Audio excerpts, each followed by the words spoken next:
Hi, good afternoon. Welcome to the Marketplace. Coming up this afternoon, Office of the Special Prosecutor declares former Finance Minister Ken Ofori-Atta a wanted man on the grounds of causing financial loss to the state. Ladies and gentlemen of the media, the OSP declares Kenneth Nanaya Ofori-Atta a wanted person. He is a fugitive from justice.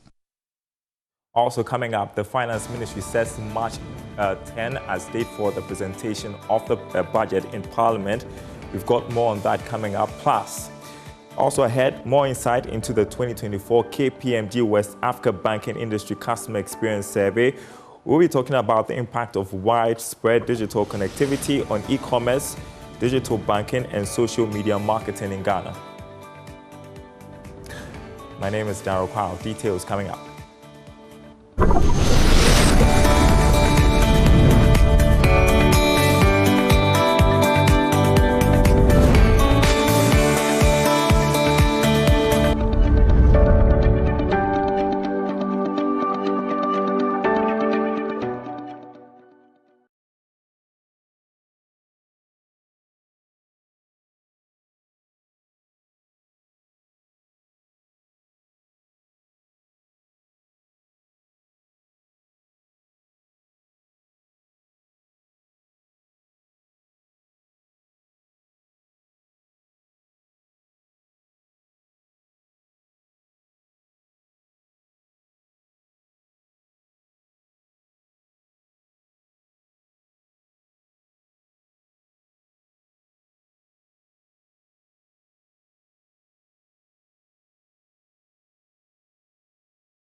And thanks for staying with us, everyone. First up, the Office of the Special Prosecutor has declared former Finance Minister Ken Ofori-Atta a fugitive. The Special Prosecutor, Kisi Ejabeng, at a press briefing said Mr. Ofori-Atta was wanted on the grounds of causing financial loss to the state in several dealings, including the construction of the famous National Cathedral and Ghana Revenue Authority's Strategic Mobilization Ghana Limited. Now, take a listen to what the Special Prosecutor told the press earlier today. And the investigations will continue as by law prescribed. These occurrences and the OSP's intelligence, which will not be revealed at this time for fear of compromising the investigation, are very instructive as not to put premium on Mr. Ofori-Atta's alleged imminent peril should he travel back to the jurisdiction. In any case, the purported medical letter transmitted through his lawyers to the OSP did not state so or demonstrate so. The OSP is unconvinced that the purported medical letter transmitted by Mr. Ofori-Atta through his lawyers to the OSP represents a medical report to the effect that Mr. Ofori-Atta is incapacitated or is so sickly and invalid to the extent that he is physically unable to return to the jurisdiction without imperiling his life. No serious law enforcement agency, and certainly not the OSP, will be convinced that the purported medical letter stops it from demanding the physical appearance of Mr. Ofori-Atta before it in the described circumstances. We have the firm conviction here that this is only a ruse employed by Mr. Ofori-Atta in aid of his intention to avoid returning to the jurisdiction and to personally answer questions in respect of the investigations. We are convinced that the real intention of Mr. Ofori-Atta is what was communicated to the OSP in the very first letter transmitted by his lawyers on 31 January 2025. That is, he has left the jurisdiction indefinitely. That was what was communicated to us at the first instance. And that is Turning to other news, the Finance Ministry is proposing March 10, 2025 as a date for presenting this year's budget to Parliament. This is what Joy Business has picked up from persons with knowledge of the budget presentation. Here's George Afe with this report. This is the date that the Finance Ministry has proposed to Parliament. However, it could be changed depending on their schedule. But we should not forget that this presentation by Dr. Ato Forson should happen before March 31, 2025. We understand that the guidelines have already gone out to the various ministries, and this is expected to guide their input as well. The Finance Minister, Dr. Ato Forson, has already met with these priority ministers, and they have just 1 week to finalize their spending targets and their programs that should be captured in the 2025 budget.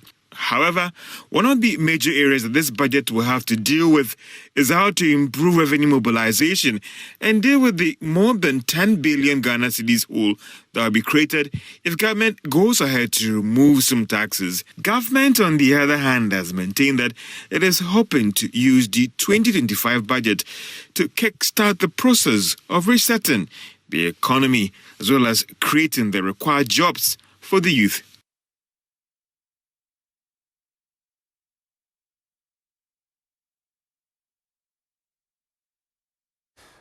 All right, you're watching The Marketplace. Now, the 2024 KPMG West Africa Banking Industry Customer Experience Survey has revealed widespread digital connectivity has driven the growth of e-commerce, digital banking, and social media marketing in Ghana.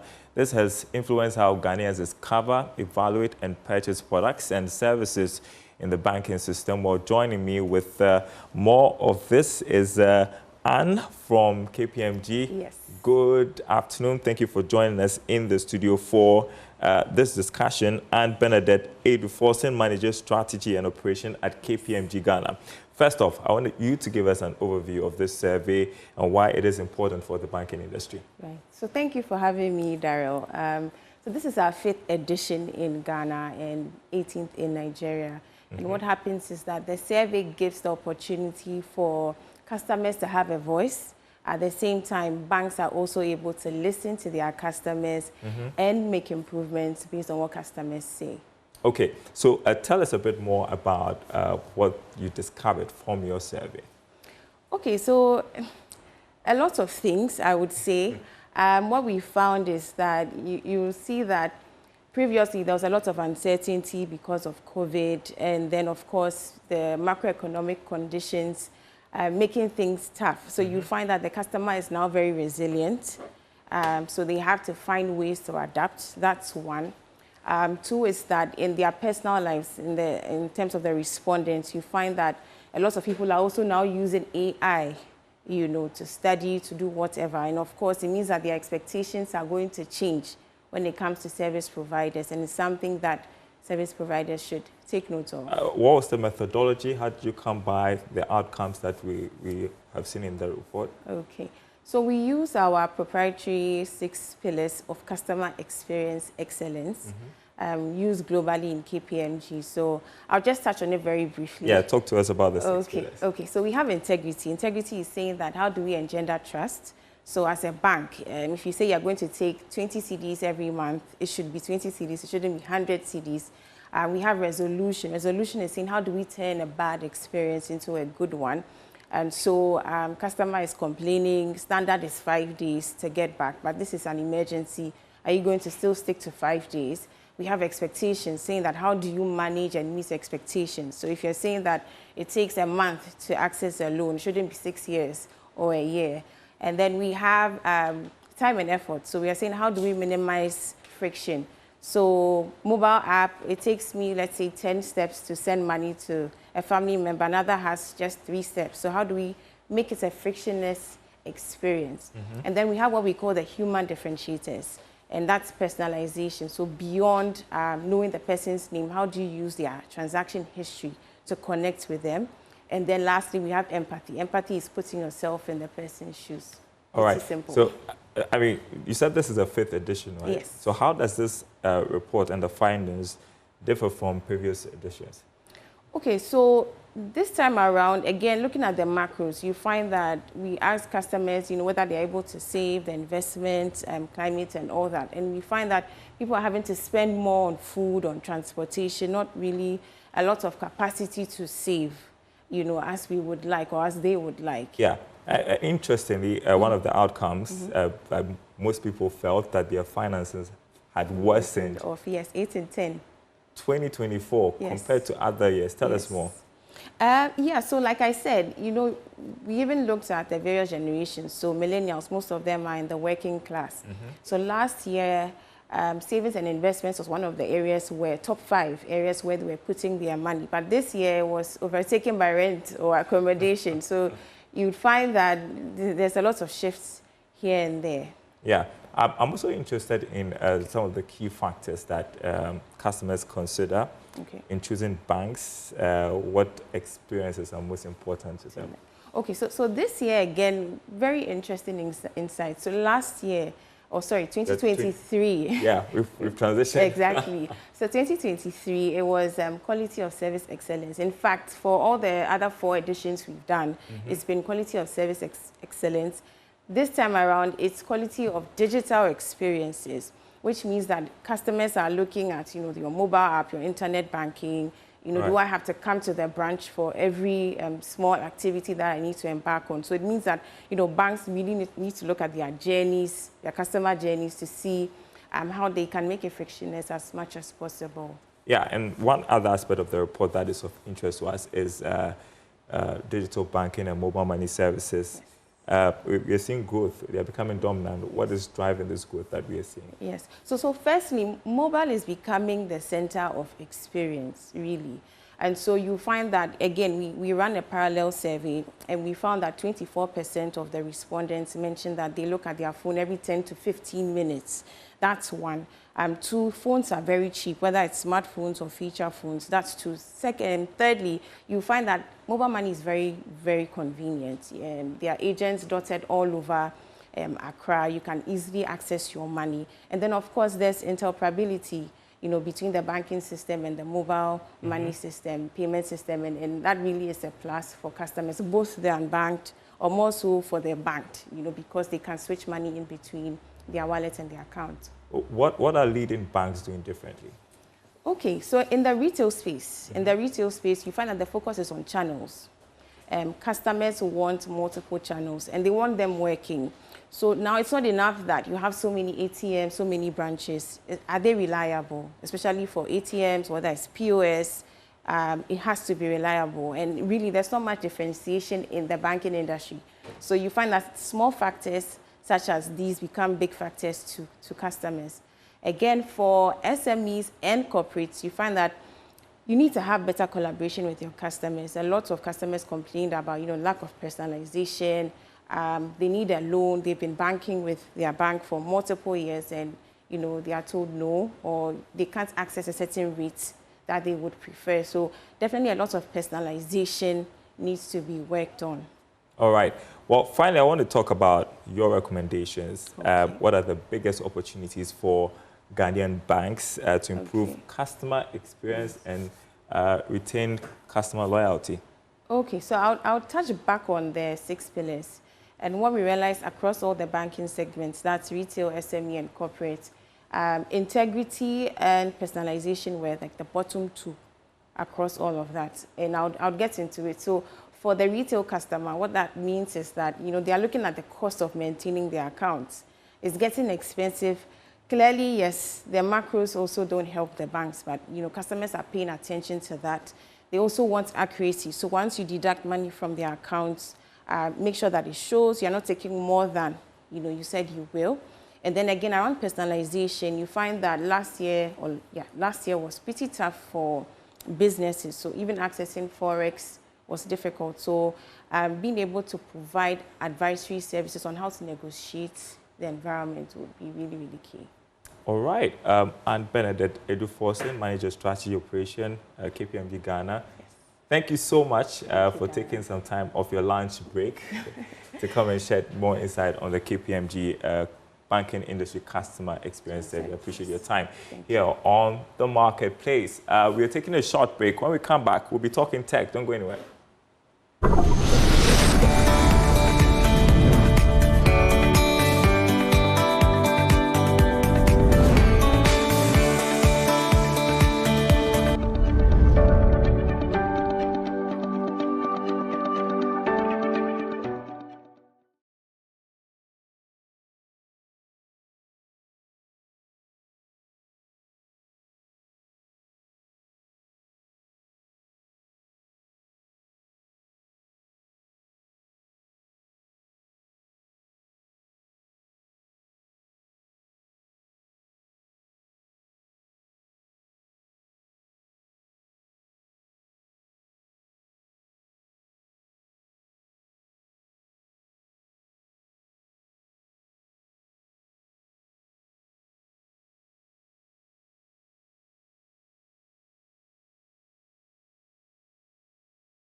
And welcome back. The UK and US have not signed an international agreement on artificial intelligence at a global summit in Paris.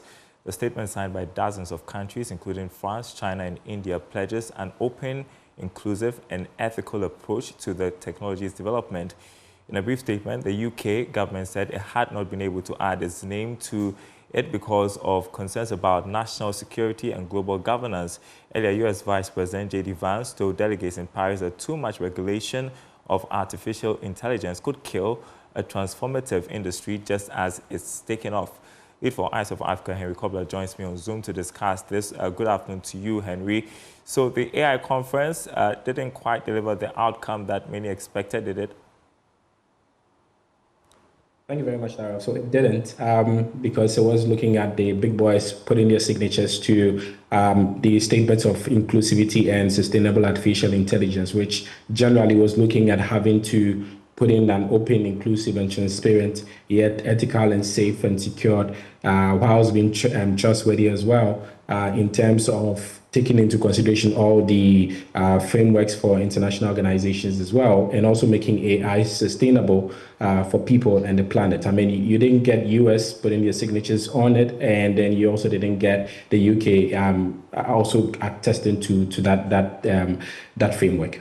Well, I mean, we've had conversations about regulation of AI. I think that was one of the things that the previous government was thinking through. And then we have the US saying that it didn't think that regulation or too much regulation was needed right now. Lead us through the thinking of the US Vice President in the US for that matter, and whether or not regulation is much needed right now. I mean, it comes in from a bit of a background. If you looked at what had happened last year in Seoul, where the emphasis was on defining the red lines of AI industries, the general concern was that technology, if was holding a great promise, was going to be of great harm. And so AI was in that leeway of creating that harm to humanity. And this was the major highlight of it in Seoul last year. And so if you're looking at what the US Vice President had mentioned, I mean, they were believing that the excess regulations on AI was actually high and could actually kill the transformative industry and could not allow the potential of it to come out to play. It's been the same ideology where Elon Musk, relatively, who is possibly aggressively pushing a lot of regulatory frameworks and pulling a lot of strings in the US now, had always been in that assertion. And so it communicates across the whole government framework that they want to sort of be able to open up that gap, push in, and then make sure that it's on high development. Whatever comes out of it, we're just going to throw safety out, and we're just going to push in optimizations and optimism in for AI. And however way it is, we get to push in a lot of development. I think all the other countries share in the same, but they're sort of putting a lot of regulations to just keep the safety of this technology in net, to make sure that it does not harm humanity and the planet, and in the near future cause a lot of problems for us. If you're looking at the EU, they've always been on the regulation point, where they've sort of, if you're looking at their Digital Service Act and then their regulations on the GDPR, you'd realize that it's sort of made sure that there's a lot of safety points in the EU space when it comes down to internet safety and technological spaces. But I think that the US does not really care so much about it for now. They feel that it should just be open and get people to sort of be able to develop. Part of the reasons why Elon and his assertions has not been that OpenAI should be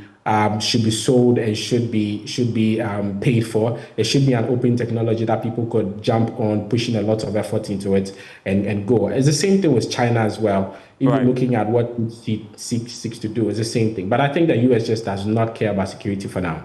Right, and I mean, for you, what are the takeaways? And I'm going to add, based on the outcomes, how can Ghana take its position or position itself to take advantage of the opportunities of artificial intelligence?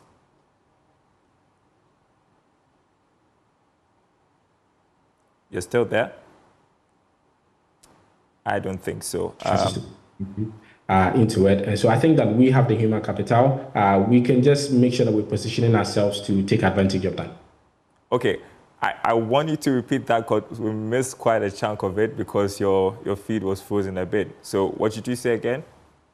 So I was saying that I think that we have the human capital to invest into the AI. We have the data set, which is sitting right in Africa, and then the West relatively needs that data set.